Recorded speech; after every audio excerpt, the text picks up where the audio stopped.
හැමෝටම සුබ දවසක්. අද අපි මේ වීඩියෝ එකෙන් කතා කරන්න බලාපොරොත්තු වෙනවා හතරවෙනි මාතෘකාව. Chapter 4 Presentation of Quantitative Data.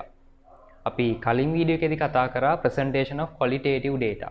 ඒ කියන්නේ ගුණාත්මක දත්ත ගැන එහෙම නැත්නම් ගුණාත්මක දත්ත අපි කොහොමද ඉදිරිපත් කරන්න කියන එක ගැන කලින් වීඩියෝ එකේදී කතා කරා.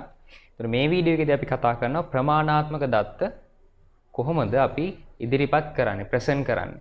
ඒතර ඒ යටතේදී පාඩමේ අපිට ප්‍රධාන වශයෙන්ම කතා කරන්න තියෙන්නේ tables භාවිතයෙන් අපි කොහොමද මේ දත්ත ඉදිරිපත් කරන්නේ. ඒ වගේම graphs භාවිතයෙන් ප්‍රස්ථාර භාවිතයෙන් අපි කොහොමද මේ දත්ත ඉදිරිපත් කරන්නේ. tables භාවිතයේදී අපි කතා කරනවා frequency distributions.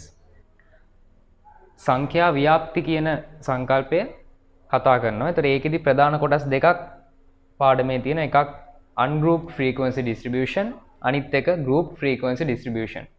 අසමූහිත සංඛ්‍යාත ව්‍යාප්ති ඒ වගේම සමූහිත සංඛ්‍යාත ව්‍යාප්ති. අවසාන වශයෙන් අපි කතා කරනවා histogram එකක්. එහෙම නැත්නම් ජාල රේඛයක් හරහා අපි කොහොමද මේ ප්‍රමාණාත්මක දත්ත ඉදිරිපත් කරන්න කියන එක. ඒතර මේ කියන ප්‍රධාන මාතෘකා කතා කරන්න කලින් අපිට මේ ප්‍රමාණාත්මක දත්ත සම්බන්ධයෙන් විශේෂිත සංකල්ප කිහිපයක් කතා කරන්න තියෙනවා. ඒ තමයි පළවෙනි මාතෘකාව අමු දත්ත. එහෙම නැත්නම් raw data. raw data කියලා කියන්නේ මොකද්ද? අපි සිංහලෙන් කියන අමු දත්ත.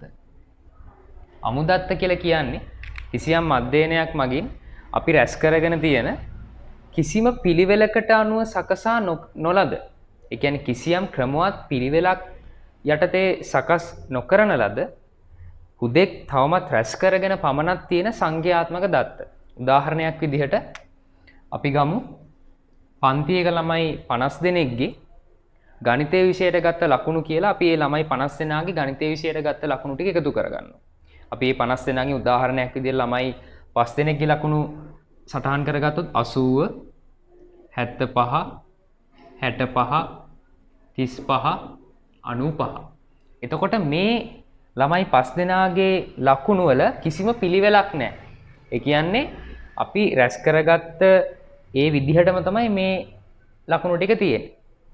ඒතර මේ අමුදත්ත වලින් අපිට කිසිම ප්‍රයෝජනයක් ගන්න බෑ. ඒ කියන්නේ අමුදත්ත තියෙන විදිහටම අපිට ඉදිරි සංඛ්‍යාත්මක අධ්‍යයනයන් වලට ප්‍රයෝජනයක් ගන්න බෑ. ඒ නිසා අපි මේ අමුදත්ත array එකක් විදිහට හදා ගන්න ඕනේ. අපි සිංහලෙන් කියනවා දත්ත ආවලියක්. එහෙම නැත්නම් දත්ත වැලක්. එතකොට දෙවෙනි සංකල්පය array. දත්ත ආවලිය. එහෙම නැත්නම් දත්ත වැල. මේ array එකක් කියන එකෙන් අදහස් වෙන්නේ අපි රැස් කරගත්ත මේ අමු දත්ත raw data කිසියම් පිළිවෙලකට. ඒ පිළිවෙල කියන වචනේ තේරුම තමයි වැඩි එකේ ඉඳන් අඩු එකට හෝ අඩු එකේ ඉඳන් වැඩි එකට. ascending order එකට එහෙම නැත්නම් descending order එකට පිළිවෙලකට හැදුවට පස්සේ අපි කියන මේකට දත්ත වැලක්, දත්ත ආවලියක්, array එකක් කියලා. ඒතර මේ උදාහරණයම අපි array එකක් බවට පත් කරොත් අපි හිතමු අපි හදන්නේ ascending order එක. ascending order කියලා කියන්නේ පොඩි එකේ ඉඳන් වැඩි එක. descending order කියන්නේ වැඩි එකේ ඉඳන් පොඩි එක. ඉතින් අපි මේක හදනවා ascending order එකට පොඩි එකේ ඉඳන් වැඩි එකට. ඒතර පොඩිම ලකුණ වෙන්නේ 35. ඊට පස්සේ අපිට හම්බ වෙනවා 65, 75, 80, 95. එතකොට මේ අමු දත්ත වලට වඩා මෙතන තියෙන මේ array එකේ තියෙන දත්ත බැලුවාම මේකෙන් අපිට මීට වඩා මේ දත්ත ගැන යම් කිසි අවබෝධයක් ඒ වගේම ඉදිරිපත් කිරීමේදී ක්‍රමවත් භාවයකින් යුක්තව ඉදිරිපත් කරන්න පුළුවන්. එතකොට මේ මුලින්ම අපි raw data අරගෙන ඒ raw data array එකක් බවට පත් කරනවා. ඊළඟ සංකල්පය අපි කතා කරන මාතෘකා වලටම අදාළ සංකල්පය සංඛ්‍යාත ව්‍යාප්ති. එතකොට අපි දැන් මේ කතා කරන්නේ මේ පාඩමේ ප්‍රධාන වශයෙන්ම අපිට කතා කරන්න තියෙන්නේ සංඛ්‍යාත ව්‍යාප්ති ගැන. frequency distributions ගැන. ඒ යටතේදී අපි පළවෙනි මාතෘකාව විදියට කතා කරා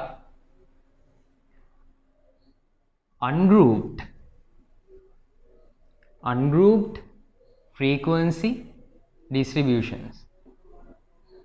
ungrouped frequency distributions. අපි සිංහලෙන් කියනවා අසමූහිත අසමූහිත සංඛ්‍යාත ව්‍යාප්ති. දැන් හිතන්නකෝ අපි අර පන්තියේ ළමයි 50 දෙනාගේ ලකුණු අරගෙන ඒක පිළිවෙලට හදන්නත් පුළුවන් මේ දත්ත වැලක් විදිහට ඇරේකක් විදිහට අපිට පුළුවන් ඒ ලකුණු එක එක ලකුණට අදාළව ළමයි කී දෙනෙක් ඒ ලකුණ අරන් තියෙනවද කියලා. දැන් හිතන්න ලකුණු ළමයි 50ක් කියන්නේ ලකුණු 50ක් දත්ත 50ක්. ඒතකොට ටිකක් දත්ත සංඛ්‍යාව වැඩි. ඒතකොට අපිට පුළුවන් අපි හිතමු උදාහරණයක් විදිහට මේ පන්තියේ ළමයි 50ගෙන් ලකුණු 75ක් ගත්ත ළමයි ඉන්නවා 10ක්. ලකුණු 80ක් ගත්ත ළමයි ඉන්නවා 5ක්. ඒ වගේම ලකුණු 60ක් ගත්ත ළමයි ඉන්නවා 15ක්. ඒ වගේම අපි ගත්තොත් ලකුණු 95ක් ගත්ත ළමයි ඉන්නවා 12ක්. ඔය ආදී වශයෙන් මේ එකම ලකුණක් ගත්ත ළමයි වැඩි සංඛ්‍යාවක් ඉන්න පුළුවන්. ඒතර මේ වගේ අවස්ථාවක අපි මේක දැත්ත වැලක් විදිහට ලිව්වොත් ඒක ඉතාමත් දීර්ඝ වෙනවා. ඉතින් ඒ නිසා අපිට පුළුවන් ඒ සමාන ලකුණු තියෙන ළමයි ගාන කීයද? අපි මේ ළමයි සංඛ්‍යාවට මේ සංඛ්‍යානේදී නමක් කියනවා සංඛ්‍යාතය. සංඛ්‍යාතය. ඒක තමයි ෆ්‍රීකවන්සි කියලා කියන්නේ. සංඛ්‍යාතය. ඒතර 75ක් ගත්ත ළමයි 10ක් ඉන්නවා. ඒතර 75ට අදාළ සංඛ්‍යාතය 10යි.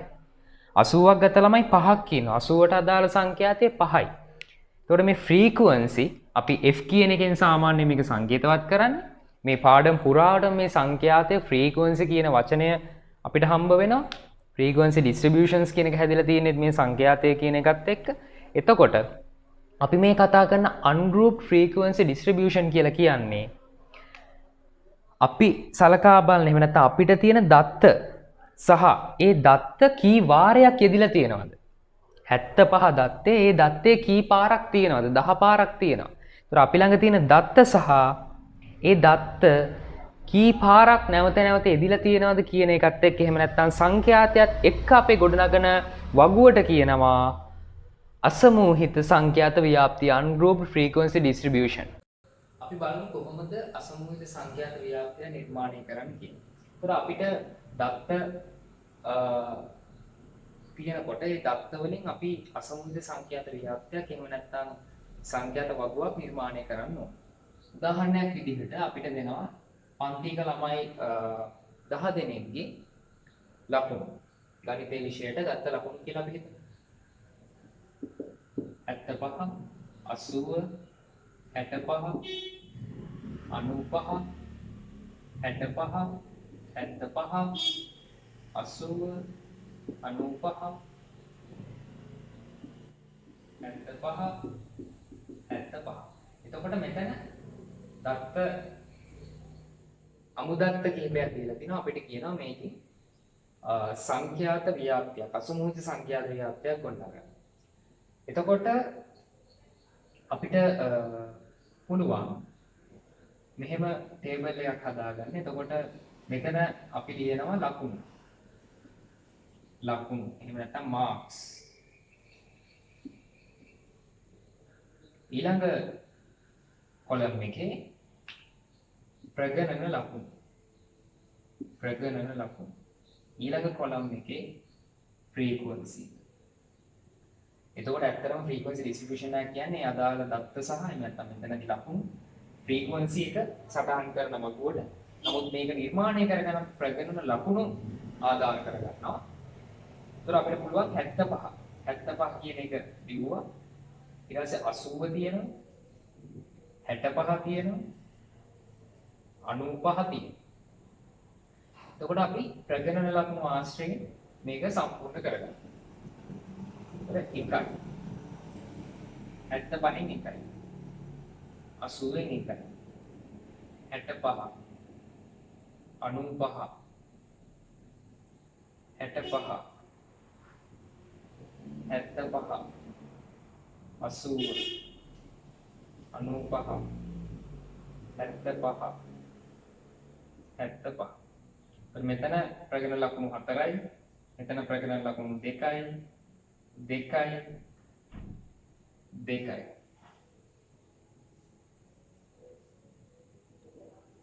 ඔක්කොම ළමයි 10යි. ෆ්‍රීකවන්සි එක 10යි. මේ සිග්මා කියලා කියන්නේ එකතුව කියන එක. එතකොට සිග්මා f කියන්නේ එකතුව 10යි. එතකොට අපි මේක ආයි සරලව වෙනම ෆ්‍රීකවන්සි ඩිස්ට්‍රිබියුෂන් එකක් විදිහට ලියුවොත් ලකුණු සංඛ්‍යාවයි. එතකොට 75 ඒවා 4යි 80 ඒවා 2යි 65 ඒවා 2යි 95 ඒවා 2යි. ඔක්කොම සිග්මා f 10යි.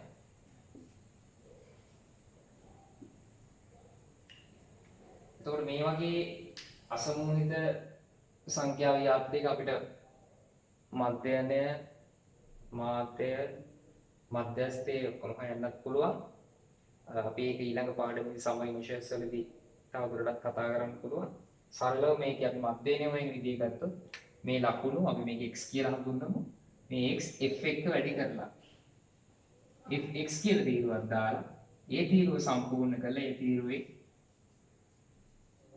එකතුව ගන්න පුළුවන්. එතකොට ඒ එකතුවෙන් ඉන්නේ මේ පන්තියේ ළමයි 10 දෙනාගේම ලකුණු ප්‍රමාණ 10ම එකතු කරාම ලැබෙන ලකුණු සංඛ්‍යාව. නැත්නම් මුළු ලකුණු total marks.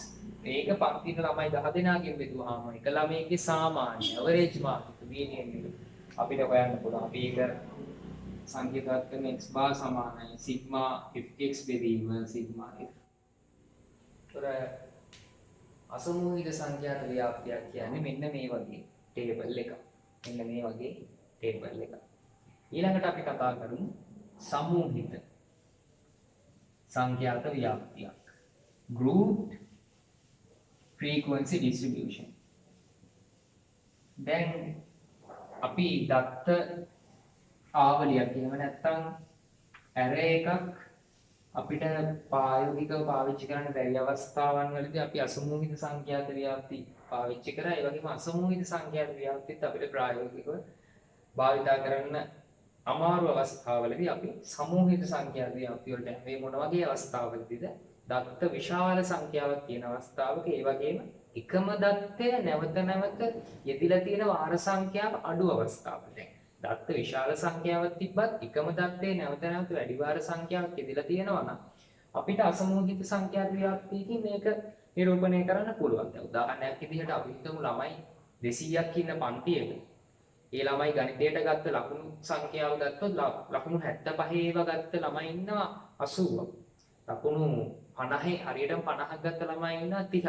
ඔය විදිහට අර මේ ලොකු වෙනස්කම් නැත්තම් අපිට අසමූහිත සංඛ්‍යාත ව්‍යාප්තිය යන්න පුළුවන්. නමුත් ප්‍රායෝගිකව ළමයි 200ක් ඉන්න පන්තියේ ගණිතයට ගන්න ලකුණු කිව්වා ඉතා විශාල වෙනස්කම් සහිත අගයන් එන්න පුළුවන්. ඒතර ඒ වගේ එකක් අපි අසමූහිත සංඛ්‍යාත ව්‍යාප්තියකින් නිරූපණය කරන්න ගත්තොත් ඒක ඉතාම දිග සංකීර්ණ ව්‍යාප්තියක් බවට පත් වෙනවා. ඒතර එවැනි අවස්ථාවලදී අපිට පුළුවන් මේ සමූහිත සංඛ්‍යාත ව්‍යාප්තිය කියන වගුව භාවිතේ ඒක නිරූපණය කරන්න.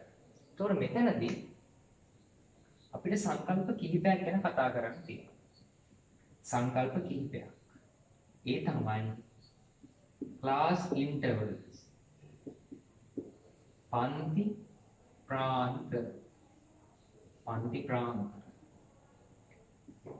class limits. පන්ති සීමා. class boundaries.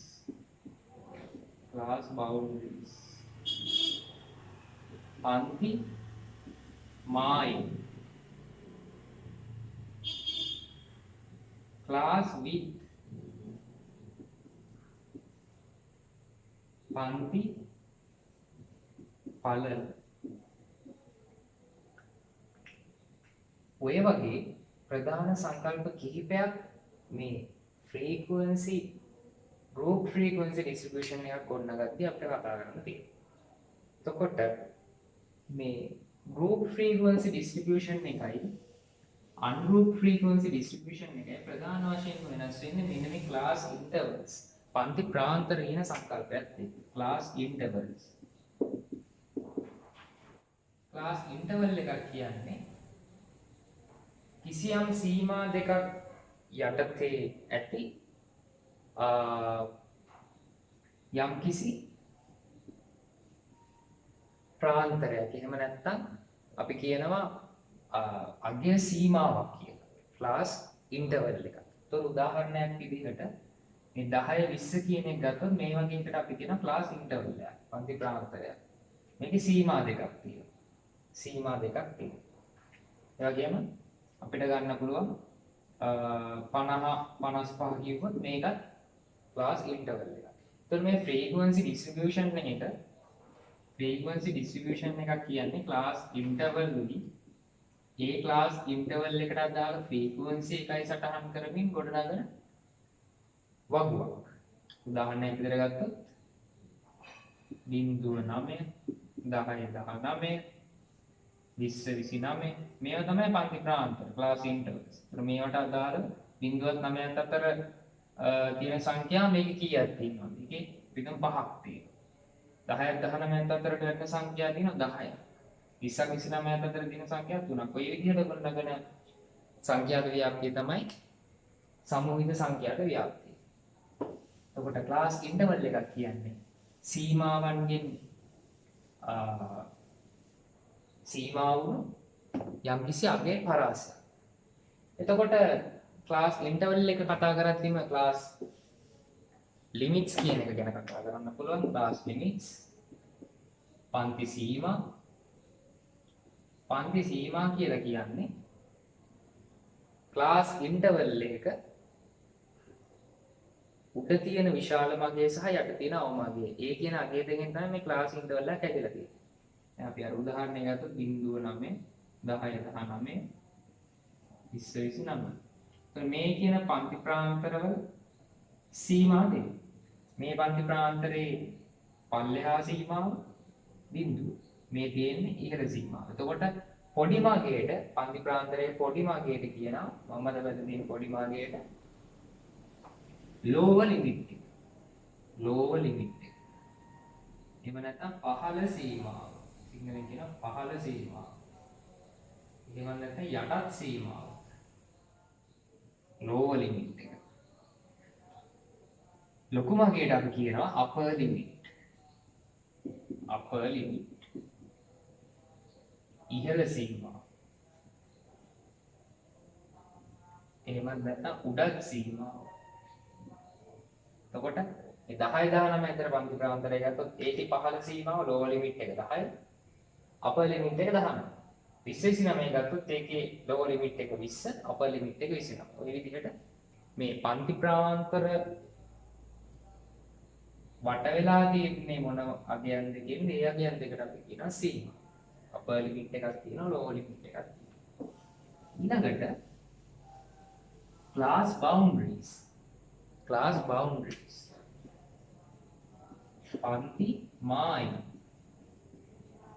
පන්ති මායිම්. දැන් මේ සීමා මායිම් කියන වචන දෙක එක වගේ වචන දෙකක් වුණාට මෙතනදී සීමා සහ බවුන්ඩරි කියන වචන දෙකේ ලොකු වෙනසක් තියෙනවා. ඒක අපි උදාහරණයකින් කරගෙන යමු. ඉතින් කලින් ගත්ත උදාහරණේ 9 10 19 20 29. දැන් මේකේ 9 තියෙනවා මෙතන 10 තියෙනවා. අපි හිතමු 9.5 වගේ අගයක් අපිට ආවොත් ඒක එන්නේ මොන පන්ති ප්‍රාන්තරයකට? මේ තියෙන ලිමිට්ස් අනුව බැලුවොත් ඒක කොතනටවත් ගන්න බෑ. එතකොට පන්ති මායිම් කියන සංකල්පය තාමත් වැදගත්. පන්ති මායිම් කියලා කියන්නේ මේ පන්ති ප්‍රාන්තරවල ඇත්තම සීමාවලට. ඇත්තම සීමා අපි කියනවා සැබෑ සීමා.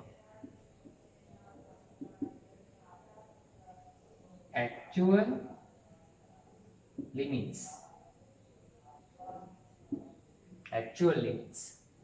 එතකොට මේ පන්ති මායිම් අපි ගණනය කරන්නේ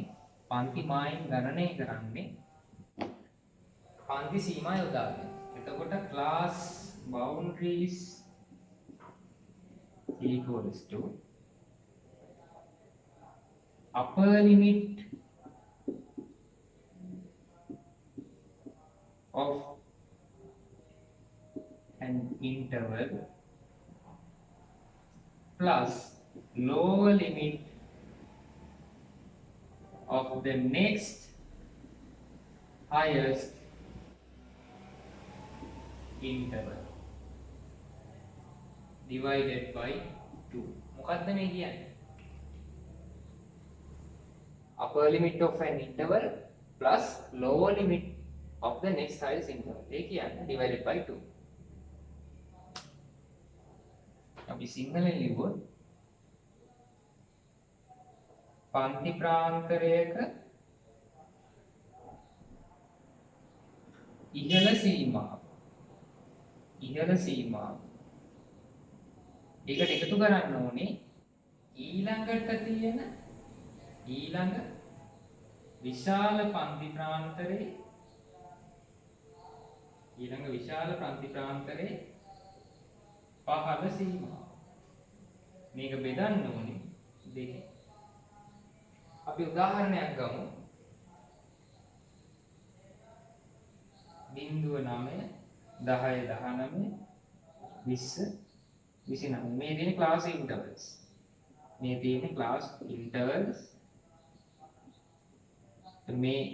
තියෙන සීමාත් එක්ක තමයි ක්ලාස් ඉන්ටර්වල්ස් තියෙන්නේ. එතකොට මේ පන්ති ප්‍රාන්තරයට අදාළ බවුන්ඩරිස් හොයන්න ගියොත් අපි හොයන්නේ අපිට මේ පන්ති ප්‍රාන්තරයේ පහළ අගය ඉහළ සීමාව 9 ඊළඟ පන්ති ප්‍රාන්තරයේ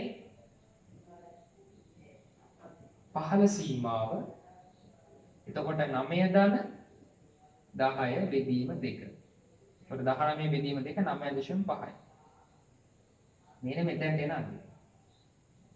ඊට පස්සේ මෙතන හොයන්න කිව්වොත් මෙතන මේ අවම එහෙම නැත්නම් පහළ මායිම අපි පොඩ්ඩකට තියලා ඉස්සරහා ප්‍රාන්ති ප්‍රාන්තර වලට යන්න. එතකොට මෙතන 9.5 කියන්නේ මේ පන්ති ප්‍රාන්තරයේ ඉහළ මායිම upper boundary.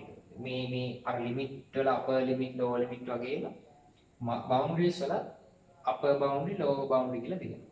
එතකොට මේ තියෙන්නේ upper boundary. එතකොට මේ upper boundary එකම තමයි ඊළඟ ප්‍රාන්ති ප්‍රාන්තරයේ lower boundary එක වෙන්නේ. මේ boundaries අතර වෙනසක් නැහැ. ඒක තමයි boundary කියන එකේ තේරුම. ඊළඟට මෙතන අගේ හොයන්න පුළුවන් 19 20යි එකතු කරා ඒක දෙකෙන් බෙදුවා. 19.5. මේ හැම එකටම වෙන වෙනම මේව හොය යන්න අවශ්‍ය වෙන්නේ නැහැ. පන්ති ප්‍රාන්තරවල පළල සමාන නම්. පන්ති ප්‍රාන්තරවල පළල සමාන. අපි තාම පන්ති ප්‍රාන්තරවල පළල ගැන සංකල්පය කතා කරේ නෑ. නමුත් සරලව මතක තියාගන්න පන්ති ප්‍රාන්තරවල පළල කියලා කියන්නේ සීමා දෙකක් දැනට මතක තියාගන්න අපි සීමා ගැන කතා කරන නිසා සීමා දෙකක් අතර වෙනසට එකක් එකතු කරනවා ලැබෙනාගේ. එතකොට මේ සීමා දෙකක් අතර වෙනසට එකක් එකතු කරාම එනාගේ මේ හැම එකෙම සමානයි. 9 බිඳුවක් ගියාම 9යි 9ට එකක් 10යි. 19න් 10ට ගියාම 9යි 9ට එකක් 10යි. 29න් 20ක් ගියාම 10යි 9යි 9ට එකක් 10යි. මේ හැම එකකම පන්ති පළල සමානයි. නිසා අපිට පුළුවන් මේ පන්ති පළල උපයෝගී කරගෙන මෙතන 19.5 පන්ති පළල 10යි ඒකට 10යි එකතු කරා 29.5 විදියට පන්ති මායිම ගොඩනගා ගන්න. මෙතන මේ බිඳුව දැන් මෙතන එතකොට පන්ති පළල 10යි ඒක 9.5 10ක් අඩු කරාම මෙතෙන්ට එනවා ඍණ 0.5. නමුත් අපි ඍණ 0.5 කියන එක එහෙම සටහන් කරන්නේ නැතුව බිඳුව කියන එකම සටහන් කරමු. මෙතන එන 0.5 වෙනස ගැන නොසලකිය හැකි තරම් වෙනසක්. ඒ නිසා එතන බිඳුව කියලා සටහන් කරමු. ඒ හැරුණාම අනිත් හැම එකම අපිට පන්ති මායිම වලින් ලැබිලා තියෙනවා. එතකොට පන්ති මායිම කියන එක සහ පන්ති සීමාව කියන එක අතර වෙනස හොඳට පැහැදිලි කරගන්න ඕනේ. ඊළඟට අපිට කතා කරන්න තියෙන මාතෘකාව දැන් අපි කතා කරමු පන්ති පළල. එහෙම නැත්නම් ක්ලාස් width. તો ක්ලාස් width එක කියලා කියන්නේ අපි ඒක නිර්වචනය කරන්නේ පන්ති මායිම පැත්තේ. ඒ කියන්නේ ඉහළ පන්ති මායිමේ සහ පහළ පන්ති මායිම අතර වෙනස. Class width. අපි ක්ලාස් width කියලා කියනවා. ක්ලාස් size කියලා කියනවා. එහෙම නැත්නම් ක්ලාස් length කියලා කියනවා. මේ කියන්නේ මේ හැම එකෙම කියන්නේ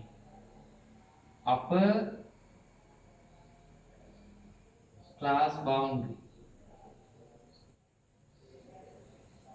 minus lower boundary. lower boundary ඒ කියන්නේ ඉහළ මායිමෙන් අඩු කරන්න ඕනේ පහළ මායිම.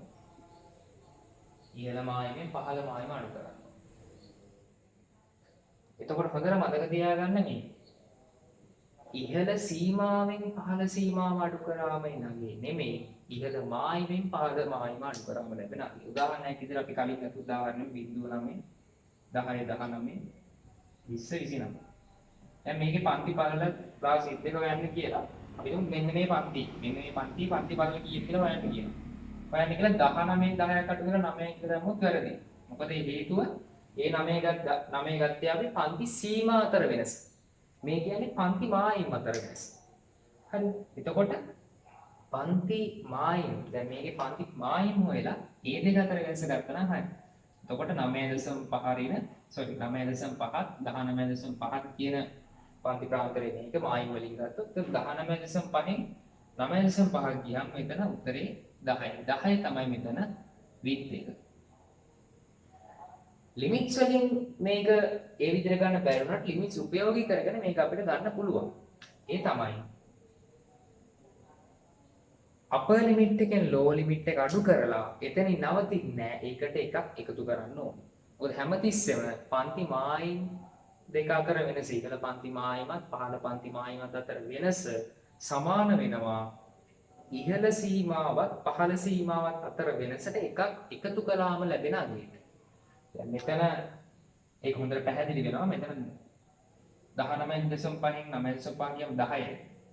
ඒකෙම ඒ පන්ති ප්‍රාන්තරයේම 19න් 10ක්. කියන්නේ අපර් ලිමිට් එකෙන් ලෝවර් ලිමිට් එක කියම 9යි. එහෙනම් 9ට එකක් එකතු කරාම තමයි 10 වෙන්නේ. ඒ නිසා පන්ති පළල හොයන්න කියලා කිව්වොත් අපි හොයන්න ඕනේ අපර් බවුන්ඩරි එකෙන් ලෝවර් බවුන්ඩරි එක අඩු කරලා එහෙම නැත්නම් ක්ලාස් width එක හොයන්න කිව්වොත් අපර් බවුන්ඩරි එකෙන් අඩු කරනවා ලෝවර් බවුන්ඩරි. එහෙම නැත්නම් අපර් ලිමිට් එකෙන් ලෝවර් ලිමිට් එක අඩු කරලා ඒකට එකක් එකතු කරන්න ඕනේ. එකක් එකතු කරන එක අනිවාර්යෙන් කරන්න ඕනේ නැත්නම් උත්තරේ වැරදිනවා. right. එතකොට අපි කතා කරා ක්ලාස් ඉන්ටර්වල් ගැන, ක්ලාස් ලිමිට්ස් ගැන, ක්ලාස් බවුන්ඩරිස් ගැන, ක්ලාස් විඩ්ත් එක ගැන. ඒ වගේම තව දෙයක් කතා කරන් තියෙනවා ක්ලාස් මාක් එක. ක්ලාස් මාක් එක. එහෙම නැත්නම් අපි කියනවා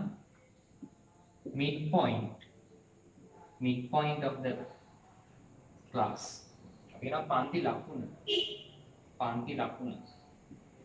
දැන් අපි සමූහික සංඛ්‍යාත ව්‍යාප්තියක් ගොඩනගුවොත් එතකොට පන්ති තියෙනවා. එහෙම නැත්නම් ක්ලාස් ඉන්ටර්වල්ස් තියෙනවා. ෆ්‍රීකවන්සි එක තියෙනවා. උදාහරණයක් ගමු 0.9 10.19 29. අපි පන්ති ලකුණක් ගොඩනගා ගන්න ඕනේ. පන්ති ලකුණක් කියලා කියන්නේ මේ ලිමිට්ස් දෙක අතර මැද තියෙන ගාන. එහෙම නැත්නම් මේ ක්ලාස් ඉන්ටර්වල් එකේ මිඩ් පොයින්ට් එක. ඒකට අපි කරන්නේ මේක හොයන්නේ lower limit plus upper limit, lower limit plus upper limit divided by 2. 0.9 එකතු කරා දෙකෙන් බෙදුවා. 10 19 එකතු කරා දෙකෙන් බෙදුවා. 20 29 එකතු කරා දෙකෙන් බෙදුවා. එතකොට ක්ලාස් ලිමිට් එක අපිට ක්ලාස් මාක් එක ගන්න පුළුවන්.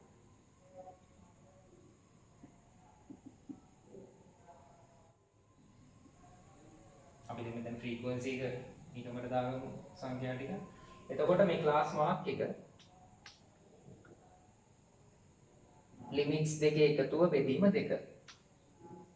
එහෙම නැත්නම් මේක බවුන්ඩරිස් වලින් ගන්නත් පුළුවන්, කිසි ප්‍රශ්නයක් නැහැ. lower boundary එක plus upper boundary divided by 2. ඒකේ ප්‍රශ්නයක් වෙන්නේ නැහැ. ක්ලාස් width එක හොයද්දි තමයි ක්ලාස් boundary එකෙන් හොයන විදිහයි ක්ලාස් limit එකෙන් හොයන විදිහයි දෙකක් වෙන්නේ. මේ පන්ති ලකුණ එහෙම නැත්නම් ක්ලාස් මාර්ක් එක හොයද්දි ඒකේ ගැටලුවක් වෙන්නේ නැහැ. උදාහරණයක් විදිහට මේ ඉන්ටර්වල් එකේ 9.5යි 19.5යි පන්ති මායිම් වලින් ගත්තොත් ක්ලාස් ඉන්ටර්වල් එක. ඒතර මේ දෙකේ එකතුව අපි ගණනය කරොත් an මෙතන 29 බෙදීම 2යි. කියන්නේ 14.5යි. ඒ වගේම මේ අර කලින් අපි කිව්වා වගේ ක්ලාස් බවුන්ඩරිස් වගේ එකින් එක වෙන වෙනම හොයන්න ඕනේ නැහැ. අපි කිව්වේ same ක්ලාස් width එක තියෙන ඉන්ටර්වල්ස් තියෙනවා නම් කියලා. එතකොට ඒ වගේම මෙතනදි ක්ලාස් ඉන්ටර්වල්ස් වල width එක හැම එකෙම සමාන නම් අපිට පුළුවන් ක්ලාස් width එක මේ හොයාගත්ත එක ක්ලාස් මාර්ක් එකකට එකතු කර මේ ක්ලාස් මාර්ක් එක හොයාගන්න දෙන්න. 4.5යි අපි දන්නවා බවුන්ඩරි width එක ආවේ අපිට 10යි. ඒතර 4.5 10යි 14.5යි 14.5 10ක් 24.5යි. නමුත් එතනම ගණිත විශේෂ මතක තියාගෙන බලන්න මේ හැම ක්ලාස් ඉන්ටර්වල් එකම width එක සමානයි කියලා. ඒතර ක්ලාස් මාර්ක් එක ඇයි අපි ක්ලාස් මාර්ක් එකක් ගන්නෙ? අපිට මේ වගේ ක්ලාස් ඉන්ටර්වල් එකකින් අපිට ඉස්සරහා කැල්කියුලේෂන්ස් කරන්න මීන් එක හොයන්න මේ හැම දෙයකටම ක්ලාස් මාර්ක් ඉන්ටර්වල් එකක් තියාගෙන අපිට හොයන්න බෑ. කියන්නේ ක්ලාස් ඉන්ටර්වල් එක කියන්නේ එක අගයක් නෙමෙයි. ඒ නිසා අපි මේ ඉන්ටර්වල් එක හොඳට නියෝජනය වෙන්න ඒකේ මිඩ් පොයින්ට් එක ගන්න. ඒකේ මිඩ් පොයින්ට් එක ගන්න. එතකොට අපි එතන පොඩි assumption එකක් දානවා මේ 4.5 කියන්නේ මේ ක්ලාස් ඉන්ටර්වල් එකේ මිඩ් පොයින්ට් එකෙන් මේ ක්ලාස් එක නියෝජනය වෙනවා සාමාන්‍ය. ඒක කොච්චර දුරට හරිද නැද්ද කියන එක නෙමෙයි. නමුත් ගණනය කිරීමේ පහසු අපි මිඩ් පොයින්ට් එකක් හොයනවා. ඒතර මේ වගේ distribution එක group frequency distribution එකට අපිට mean එක හොයන්න පුළුවන්. මේ f x වලින් වැඩි කරලා අර විදිහටම තමයි අතන ungroup එකේදී ගත්තේ කෙලින්ම අපි එන data. නමුත් මෙතනදී data තියෙන්නේ intervals වල. එතකොට අපි mid point එකක් අරගෙන mid point එක තමයි මේ frequency එකත් එක්ක multiply කරන්නේ. එතකොට sigma fx ගන්න පුළුවන්. මෙතනින් sigma f ගන්න පුළුවන්. අපිට average එක sigma fx බෙදීම sigma f කියන formula එකෙන් ගන්න. එතකොට මේ වගේ එකකට තමයි අපි group frequency distribution එකක් කියලා කියන්නේ. ඒතර මේ group frequency distribution එකත් අර විදිහට දැන් අපිට data දුන්නාම හදන්න පුළුවන් ඉන්න ඕනේ. එතකොට group frequency distribution එකක් අපිට එහෙම එකපාරට හදන්න බෑ. කියන්නේ අපි ungroup එක වගේ data ටික දුන්නාට පස්සේ ටික table එකට දාලා ප්‍රගණන ලකුණු දාලා එකපාරට හදන්න බෑ. මෙතනදී අපිට data ටික දුන්නාට පස්සේ අපි මුලින්ම මේක steps කියලා දාමු. මුලින්ම අපි range එක හොයා ගන්නවා. range එක. ඒතර අපි range කියන එකත් වෙනම කතා කරන්නේ නැහැ. ඒකත් මෙතනදී කතා කරමු. range එක කියලා කියන්නේ යම්කිසි data සමූහයක වැඩිම අංකයක් the largest number, the largest value පොඩිම අංකයක් the smallest value. the වැඩිම අංකයක් පොඩිම අංකයක් අතර වෙනස. that the difference between the largest value and the smallest value of a data set. ඒතර අපි හිතමු අපේ data ගොඩාක් තියෙනවා 200ක් විතර තියෙනවා. මේ data 200 අපි අර උදාහරණයකම ළමයි 201 ගණන් වලට ගත්ත ලකුණු වැඩිම ලකුණු ගත්ත ළමයාගේ ලකුණු ගන්න 95යි. අඩුම ලකුණු ගත්ත ලකුණු ළමයාගේ ලකුණු සංඛ්‍යාව අපි 15යි කියලා. ඒතකොට range එක වෙන්නේ 95 95 15. range එක කියලා කියන්නේ largest value minus smallest value. smallest value. එතකොට අපි මුලින්ම range එක හොයා ගන්න ඕනේ. ඊළඟට number 2. අපි දැන් range එක දන්නවා. එතකොට මේ class group frequency distribution එකේදී අපි කියන class intervals තියෙනවා. ඒ වගේම class width එකක් තියෙනවා. එතකොට අපි තීරණය කරන්න ඕනේ class intervals කීයක් දානවද මේකට? පන්ති ප්‍රාන්තර කීයක් එන්න ඕනේද? ඒ වගේම පන්ති ප්‍රාන්තරයක පළල the width of a class width එක කීයක් එන්න ඕනේ? මේ කියනවා අපි තීරණය කරන්න ඕනේ මේක නිර්මාණය කරන්න කලින්. එතකොට අපිට මේ රේන්ජ් එක width එක number of intervals range එක width එක number of intervals මෙන්න මේ තුන පාවිච්චි කරලා අපිට ෆෝමියුලා එකක් හදන්න පුළුවන් මේ number of intervals හරි width එක හරි අපි දන්නවා නම් number of intervals හරි width එක හරි අපි දන්නවා නම් අපිට දීලා තියෙනවා නම් ඔය අපිට හොයාගන්න පුළුවන් නම් පහසුයි ඒ අවස්ථාවේදී දීලා නැති අනිත් එක හොයාගන්න දැන් අපි හිතමු අපි රේන්ජ් එක කොහොමද හොයාගන්න පුළුවන් ඩේටා සෙට් එකක් දුන්නාම largest value එකෙන් smallest value එක අඩු කරලා. તો රේන්ජ් එකේ ප්‍රශ්නයක් නැහැ. අපි හිතමු අපිට කියනවා class intervals වල width එක 9ක් වෙන විදිහට class intervals 10ක් වෙන විදිහට class intervals තීරණය කරන්න කියලා. එතකොට අපිට මෙතන ෆෝමියුලා එකක් හදන්න පුළුවන් number of intervals equals to range divided by width, class width. Number of intervals equals to range divided by class width. ඒ කියන්නේ පන්ති ප්‍රාන්තර සංඛ්‍යාව සමානයි පරාසය බෙදීම පන්ති පළල. මෙන්න මේ සූත්‍රය හොඳට මතක තියාගන්න. අපිට width එක දීලා තියෙනවා නම් නැත්නම් පන්තික පළල මෙන්න මෙච්චරක් වෙන්න ඕන කියලා දීලා තියෙනවා නම් අපිට පරාසය පන්ති පළලෙන් බෙදලා උත්තරේ ගන්න පුළුවන්. අපි හිතමු අපිට යම්කිසි data සමූහයක් දෙනවා. එතකොට මේ data සමූහයේ වැඩිම ගාන 90 අඩුම එක 15. එතකොට අපි range එක මුලින් හොයාගන්න පුළුවන්. તો range එක අපි හොයාගන්න 90න් 15 ගියාම 85යි. 85යි. එතකොට අපිට කියනවා class width එක 10ක් වෙන විදිහට හදන්න. එතකොට class width එක 10යි. එතකොට මේක divide කරාම අපිට එනවා 8.5ක්. එතකොට පන්ති ප්‍රාන්තර සංඛ්‍යාව වෙන්න ඕනේ 8.5ක්. නමුත් දශම වලින් අපිට පන්ති ප්‍රාන්තර සංඛ්‍යාවක් කියන්න බෑ. අපි එතකොට මේක ආසන්න කරනවා 9ෙන්. අපි හැමතිස්සෙම ඊළඟට තියෙන වැඩිම සංඛ්‍යාවට තමයි ආසන්න කරන්නේ. 8.3 තිබ්බත් 8.2 තිබ්බත් 8.1 තිබ්බත් අපි 8ට නෙමෙයි එතකොට ආසන්න කරන්නේ 9ට. ඊළඟට තියෙන වැඩිපුරම සංඛ්‍යාව. ඒතර මෙතනදී පන්ති ප්‍රාන්තර 9. එතකොට ඕකේ අනිත් පැත්ත අපිට number of intervals ගන්න මෙන්න මෙච්චරක් පන්ති ප්‍රාන්තර සහිතව මේ group distribution එක හදන්න කිව්වොත් එතකොට අපිට පන්ති පළල තීරණය කරගන්න ඕනේ. එතකොට width එක අපි class width එක තීරණය කරනවා range එක divide කරනවා number of intervals අපි අර කලින් ගත්ත සූත්‍රයේම මේ හරස් කුලිතේ දාලා මේ දෙක උඩයට මාරු කරා. එතකොට range එක අපි හිතමු මේ ගානෙම range එක 85යි අපිට කියනවා පන්ති ප්‍රාන්තර 7ක් වෙන විදිහට හදන්න. එතකොට අපි 85 7ෙන් බෙදන්න. 85 7ෙන් බෙදුවාම වෙනාගේ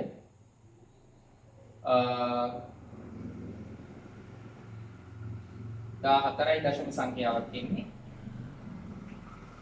12යි දශම සංඛ්‍යාවක් ඉන්නේ. එතකොට ක්ලාස් width එක විදිහට අපිට ගන්න පුළුවන් 13. ක්ලාස් width එක විදිහට අපිට ගන්න පුළුවන් 13. එතකොට width එක දීලා number of intervals ගන්න හොයන්න කිව්වොත් ඒත් අපිට හොයන්න පුළුවන්. ඒ වගේ number of intervals ගන්න දීලා width එක හොයන්න පුළුවන්. කිව්වොත් ඒත් හොයන්න පුළුවන්. කොහොම හරි මේ width එකයි number of intervals ගන්නයි කියන දෙක අපි අනිවාර්යෙන්ම හොයාගෙන ඉන්න ඕනේ මේ distribution එක හදන්න. ඊළඟට අපිට පුළුවන් මේ ටිකක් හොයාගත්තට පස්සේ අපේ class intervals ගොඩනගලා ඒ class intervals වලට අපේ තියෙන data ඇතුළත් කරන්න. අර ප්‍රකරණ ලකුණු ආශ්‍රයෙන්ම අපිට ඇතුළත් කරන්න පුළුවන්. සාමාන්‍යයෙන් අපි කියන පන්ති ප්‍රාන්තර ක්ලාස් ඉන්ටර්වල්ස් 5 30ත් අතර ප්‍රමාණයක් තමයි වඩා යෝග්‍ය වෙන්නේ. ඒතර හදිස්සිය හරි ඒගොල්ලෝ ක්ලාස් ඉන්ටර්වල්ස් ගාන දීලා නැත්නම් ඒ වගේ විත් එක දීලා නැත්නම් අපිට පුළුවන් තීරණය කරන්න ක්ලාස් ඉන්ටර්වල්ස් ගාන. ඒතර ක්ලාස් ඉන්ටර්වල්ස් ගාන සාමාන්‍ය 15 30ත් අතර ප්‍රමාණයක්, ඒ කියන්නේ 7 8 වගේ ප්‍රමාණයක් වඩා සුදුසුයි. ඒ වගේ ගානක් ඒතර අපි assume කළ මෙන්න මෙහෙම මෙච්චර ප්‍රමාණයක් අපි දානවා කියලා එක නෝට් එකක් දාලා ඊට පස්සේ අපිට විත් එක හොයාගන්න පුළුවන් රේන්ජ් එක ක්ලාස් ඉන්ටර්වල්ස් ගන්න බෙදලා එහෙම හොයාගෙන මේ ඩිස්ට්‍රිබියුෂන් එක හදන්න පුළුවන්. ඒක තමයි මේ ඩිස්ට්‍රිබියුෂන් එකක් හදන ස්ටෙප්ස් ටික. රේන්ජ් එක හොයාගන්න ඊට පස්සේ මේ විත් එක සහ නම්බර් ඔෆ් ඉන්ටර්වල්ස් ගන්න අපි හොයාගන්න. ඊට පස්සේ අපි ළඟ තියෙන data ටික allocate කරනවා ඉන්ටර්වල්ස් අදලා ඉන්ටර්වල්ස්. අපි මෙච්චර වෙලා කතා කරපු අන්ගෲප් ෆ්‍රීකවන්සි ඩිස්ට්‍රිබියුෂන් එකක ප්‍රශ්නයක් හදන්නේ කොහොමද? එහෙම නැත්නම් විභාගයට එන්න පුළුවන් මොන වගේ ප්‍රශ්නයක්ද? ඒ ප්‍රශ්නේ කොහොමද අපි හදන්නේ කියන එක බලමු. මේ ගත්තේ example 4.1 page 21 එකේ manual එකේ. එතකොට මේ වගේ ගැටලුවක් තමයි එන්න පුළුවන්. එතකොට මේකෙදි data set එකක් තියෙනවා. එතකොට මෙතන data තියෙනවා 40ක්. එතකොට මේ 40 අපිට group frequency distribution එක දාන්න කියලායි කියන්නේ. class intervals 7ක් තියෙන එකක් කියලායි කියන්නේ. ඒගොල්ලෝ කියනවා class intervals ගන්න. එතකොට මුලින්ම අපි කරන්න ඕනේ පළවෙනි එක මම කලින් කිව්වා වගේ range එක හොයාගන්න ඕනේ. range එක. range එක කියන්නේ largest value එකෙන් smallest value එක අඩු කරාම ලැබෙන උත්තරය. largest value එකෙන් smallest value එක. එතකොට මෙතන අපි හොඳට බලනවා largest value එක කීයද. එතකොට මේ data ටික දිහා බැලුවාම අපිට හොයාගන්න පුළුවන් largest value එක 99 99යි. smallest value එක 30. එතකොට largest value එකයි smallest value එකයි හරියටම හොයාගන්න. මොකද මේ දෙක වැරදුනොතින් ඒ දෙකෙන් එකක් හරි වැරදුනොතින් මේ ඉදිරි ගණනය කිරීම ඔක්කොම වැරදෙනවා. ඒ නිසා හොඳට බලලා කල්පනාවෙන් largest value එකයි smallest value එකයි හොයාගන්න. तो largest value එක 99, smallest value එක 30. එහෙනම් ඒ දෙක අතර difference එක 69. එතකොට 69 තමයි අපිට ලැබෙන range එක. එතකොට range එක අපි දැනගත්තා. ඊට පස්සේ අපි දැනගන්න ඕනේ class width එකයි class intervals ගානයි. class intervals ගාන දැනගන්න දෙයක් නැහැ. ඒගොල්ලෝ පැහැදිලිවම දීලා තිනවා 7යි. එහෙනම් අපිට class width එක හොයාගන්න පුළුවන්. අපි කලින් කතා කරපු ෆෝමියුලා එකට දාලා range එක divide කරනවා number of class intervals. number of class intervals. तो range එක 69යි number of class intervals 7ක් ගන්න කියලා කියනවා. එතකොට 69 7න් බෙදුවාම උත්තරේ 9.85යි. එතකොට 9.85 කියන්නේ ඒක වැටෙව්වහම වැඩිම ගානට වැටෙව්වහම ඊළඟට තියෙන උත්තරේ 10යි. ඒ කියන්නේ class width එක 10ක් වෙන විදිහට තමයි මේ frequency distribution එක අපිට හදන්න තියෙන්නේ. එතකොට අපි මුලින්ම smallest value එකයි largest value එකයි හොයාගත්තා. ඒකෙන් අපි range එක හොයාගත්තා. range එක 69යි. ඊට පස්සේ අපිට දීලා තියෙනවා class intervals ගාන 7ක් කියලා ගන්න කියලා.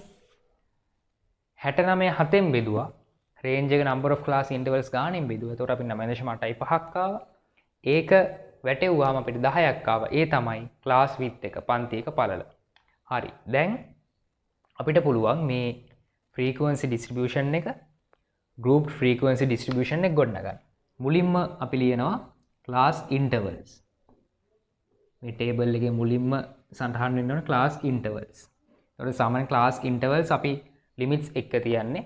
එතකොට අපි වඩා හොඳයි මේක practice එකකටත් එක්ක class boundaries උත් අපි මේ වගුවේම දාගමු. class boundaries. ඊළඟට tally marks. මොකද අපිට එකපාරට free distribution එක හදන්න බෑ. අපිට tally marks යොදාගෙන තමයි හදන්න වෙන්නේ. අවසානයේ frequency එක. ඇත්තටම ෆ්‍රීකවෙන්සි ඩිස්ට්‍රිබියුෂන් එක කිව්වහම මේ ක්ලාස් ඉන්ටර්වල්ස් වෙයි ෆ්‍රීකවෙන්සි එක තිබ්බම ඇති. නමුත් මේක ප්‍රැක්ටිකලි හදන්න ගියාම අපිට මේ ටැලි මාක්ස් යූස් කරන්නත් තියෙනවා. ඒ වගේම ක්ලාස් බවුන්ඩරිස් උත් අපි දාලා මෙතන අපි ප්‍රැක්ටිස් එකකට එක පුරුදු වෙනවා. රයිට්. එතකොට අපි කොහොමද ඒක පටන් ගන්න? ක්ලාස් ඉන්ටර්වල්ස් කියන එකේදී අපි අඩු මාර්ගය 30. ඒකට 30න් තමයි පටන් ගන්න. 30න් අපිට පටන් ගන්න පුළුවන්. එතකොට ක්ලාස් විත් එක අපිට ආවනේ 10ක්. ක්ලාස් විත් එක 10ක්. ඒතකොට ක්ලාස් විත් එක 10ක් නම් මෙතන අපර් ලිමිට් එක එන්න ඕනේ කීයද? මෙතන 30යි. මෙතන අපර් ලිමිට් එක එන්න ඕනේ 30යි 10යි 40යිද නැහැ. ඇයි ඒක නිසා හොඳට මේක බලා ගන්න. කියන්නේ 30යි 10යි 40යි කියලා දැම්මොත් වැරදි. හේතුව ක්ලාස් විත් එක කියලා කියන්නේ මම කලිනුත් කිව්වා අපර් බවුන්ඩරි එකේ ලෝවර් බවුන්ඩරි එකේ වෙනස මිසක් අපර් ලිමිට් එකයි ලෝවර් ලිමිට් එකේ වෙනස නෙමෙයි. අපර් ලිමිට් එකේ ලෝවර් ලිමිට් එකේ වෙනස එකක් එකතු වුනහම තමයි ක්ලාස් විත් එක හැදෙන්නේ. එතකොට මෙතන ක්ලාස් විත් එක කියලා අපිට ආපු 10 ක්ලාස් බවුන්ඩරිස් දෙකක් අතර වෙනස තමයි 10. දැන් අපි මෙතන ක්ලාස් ඉන්ටර්වල්ස් ලියන ලිමිට්ස් වල ඉන්නේ. ලිමිට්ස් වල ඉන්නේ. ඒ නිසා අපි 30ට එකතු කරන්න ඕනේ 10ක් නෙමෙයි 9ක්. එතකොට 30ට 9ක් එකතු කරාම 39යි. එතකොට මෙතන වෙනස කීයද? 39න් 30ක් ගියාම 9යි. එතකොට ලිමිට්ස් දෙක අතර වෙනස 9යි. ඒ 9ට එකක් එකතු වුනහම 10 හැදෙනවා. එතකොට හරි. ඒ නිසා මෙතන ක්ලාස් විත් එක 10 ආවා කියලා ලිමිට්ස් අපි හදද්දි මේ ලෝ ලිමිට් එකට 10 එකතු කරලා 40 කියලා ලියන්නේ. අපි හැමතිස්සෙම එකක් අඩුවෙන් එකතු කරන්න. ඒකට හේතුව ක්ලාස් බවුන්ඩරිස් වලින් තමයි අපි ලිමිට්ස් හොයන්නේ. ඒතකොට ක්ලාස් බවුන්ඩරිස් වලින් තමයි ක්ලාස් විත් එක හොයන්නේ. මේ දෙකේ ඩිෆරන්ස් එක. ඒතකොට ලිමිට්ස් වලින් අපි විත් එක හොයනවා නම් හැමතිස්සෙම එකක් එකතු කරන්න ඕනේ. ඒ නිසා මෙතන විත් එක 10යි. ඒ කියන්නේ බවුන්ඩරිස් වල අතර වෙනස 10යි. එහෙනම් ලිමිට් අතර වෙනස වෙන්න ඕනේ 10 එකක් අඩු වුණාම ලැබෙන ගාන. ඒ නිසා හැමතිස්සෙම ඒක හොඳට මතක තියාගන්න. ඊළඟට අපි මෙතන 40න් පටන් ගන්නවා. 39න් නෙමෙයි මේ ලිමිට්ස් වලින් යන්නේ 40. ඒතර 40ට 9 එකතු කරාම 49යි. ඊළඟට 50 59. 60 69. 70 79. 80 89. 90 99. දැන් පැහැදිලිවම පේනවා මෙතන ඒගොල්ලෝ කිව්ව ක්ලාස් ඉන්ටර්වල්ස් 7ක් ඇවිල්ලා තියෙනවා. මොකද අපි ක්ලාස් ඉන්ටර්වල්ස් ගාන රේන්ජ් එකෙන් බෙදලා තමයි ක්ලාස් විත් එක ගත්තේ. ඒතකොට ඒක අපි හරියටම අරන් තියනවාද කියන එක ටෙස්ට් කරගන්නත් පුළුවන්. මෙතන හරියටම ක්ලාස් ඉන්ටර්වල්ස් අපිට 7ක් එනවා. දැන් අපිට තියෙන්නේ ටැලි මාක්ස් යොදාගෙන මේ තියෙන data මේ ටේබල් එකට allocate කරන්න. ඒතකොට අපි එකින් එක ගමු. 40. ඒතර ඒකයි තියෙනවා මෙතනට 40යි. ඊපස්සේ 36. 36 මෙතනට. මේක කැපුවා අදාළ ටැලි මාක් එක දැම්මා. කැපුවා ඒ data එක අදාළ වෙන තැන ටැලි මාක් එක දැම්මා. 57.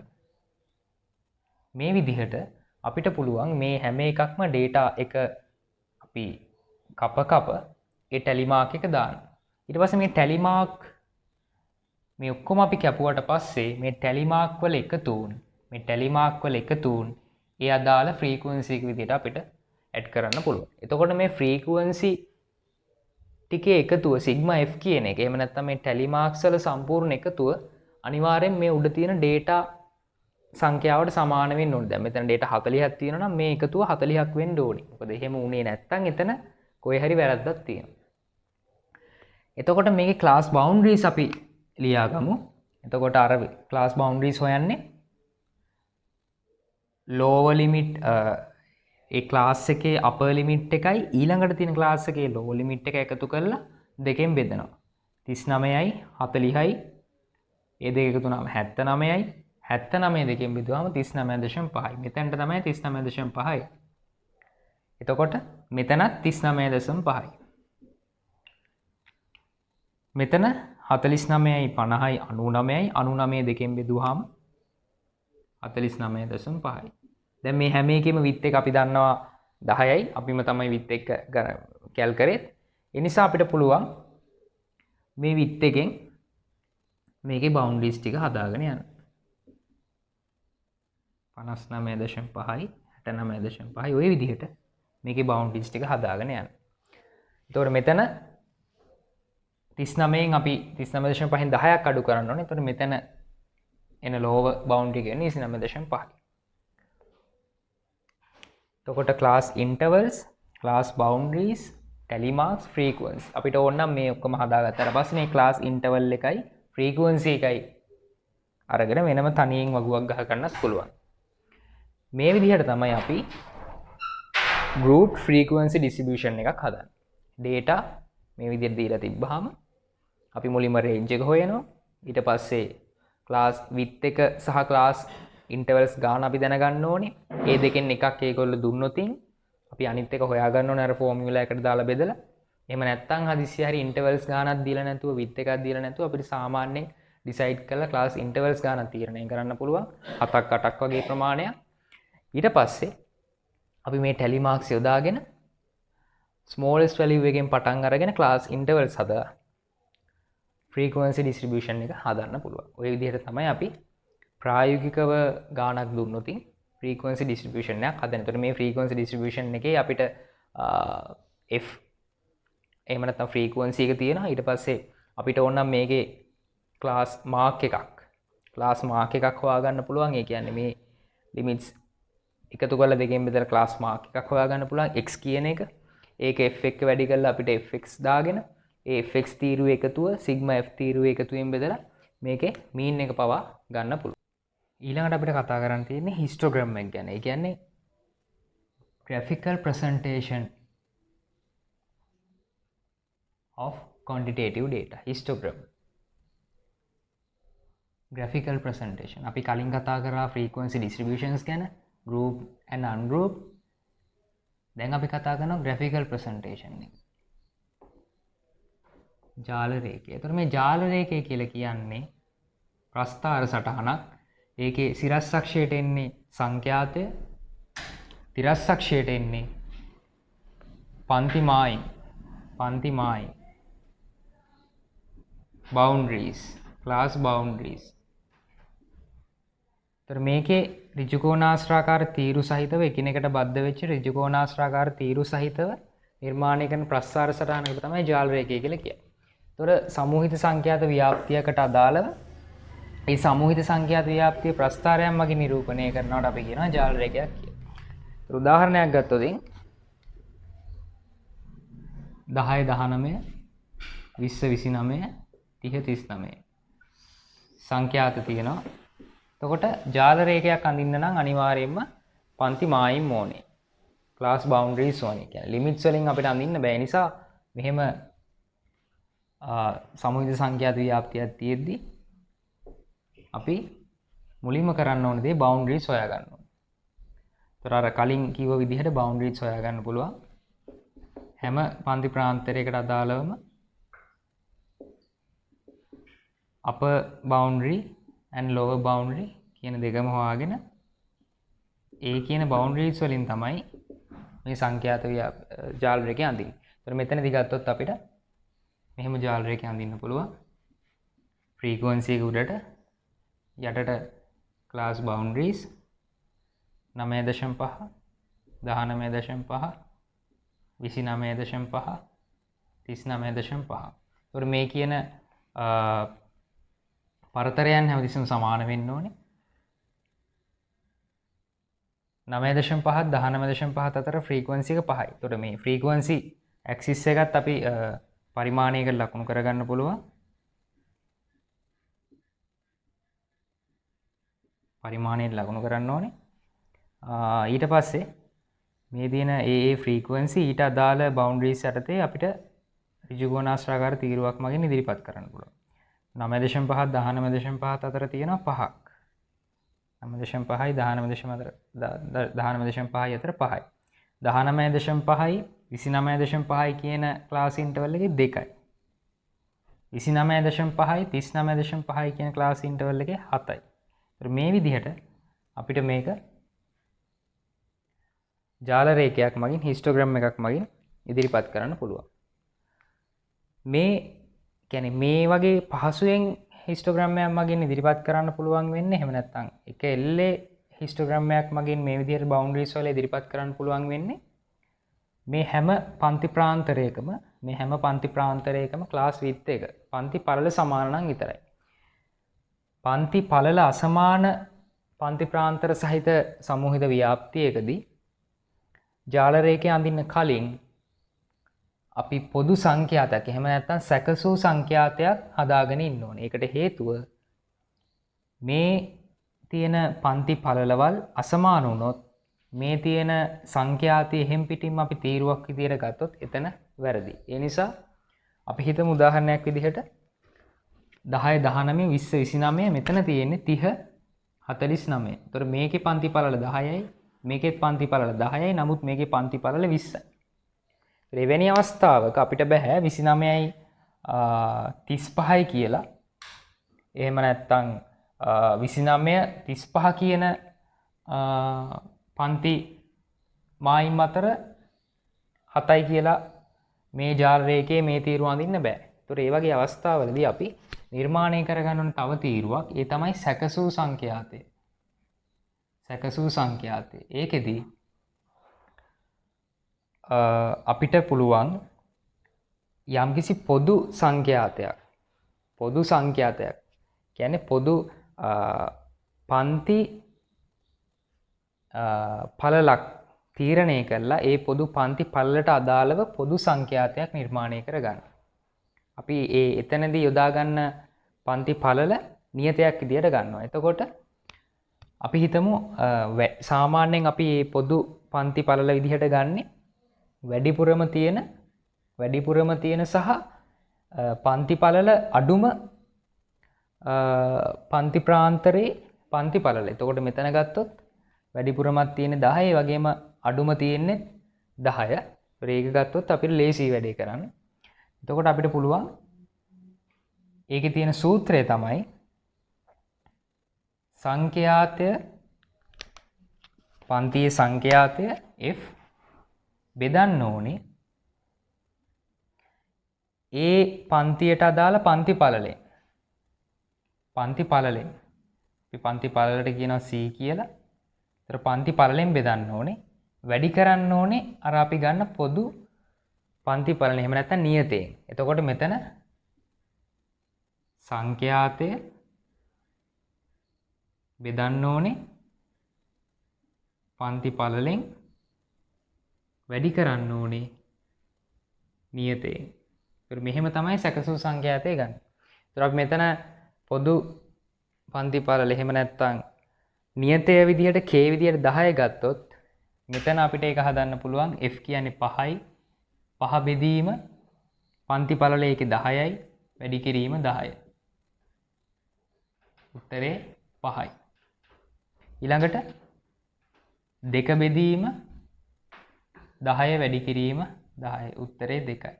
ඊළඟට 7 බෙදීම මේකේ පන්ති පළල 20යි 20 වැඩි කිරීම 10යි. 3.5යි.